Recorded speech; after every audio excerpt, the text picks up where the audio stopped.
হয়তো ফুটবল ইতিহাসে এর চেয়ে অবিশ্বাস্য গল্প আর কখনো লেখা হয়নি। 2007 সালে একটি ক্যালেন্ডার ফটোশুটে 20 বছরের লিওনেল মেসি একটি ছোট শিশুকে কোলে নিয়ে গোসল করাচ্ছিলেন। ছবিটি তোলা হয়েছিল, তারপর ধীরে ধীরে সবাই সেটি ভুলে যায়। বছর কেটে যায়। এরপর বার্সেলোনার হয়ে অভিষেক হয় এক কিশোরের। তার খেলা দেখে পুরো ফুটবল বিশ্ব বলতে শুরু করে, এই ছেলেই হয়তো মেসির উত্তরসূরি। আর তখনই আবার ভাইরাল হয়ে ওঠে সেই পুরনো ছবি, কারণ মেসির কোলে থাকা সেই শিশুটি ছিল লামিন ইয়ামাল। এবার গল্পটা আরও অবিশ্বাস্য। 2026 বিশ্বকাপ ফাইনালে মুখোমুখি হতে যাচ্ছে মেসি ও লামিন ইয়ামাল।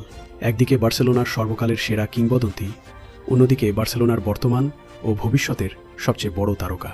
শুধু ইয়ামালই নয়, পেদ্রি, গাভি ও পাও কুবার্সির মতো অনেক তরুণ তারকাও মেসিকে দেখে বড় হয়েছে। তাই এই ফাইনাল শুধু আর্জেন্টিনা বনাম স্পেন নয়, এটি একজন কিংবদন্তি বনাম সেই পুরো প্রজন্ম যারা তাকে দেখেই ফুটবল শিখেছে।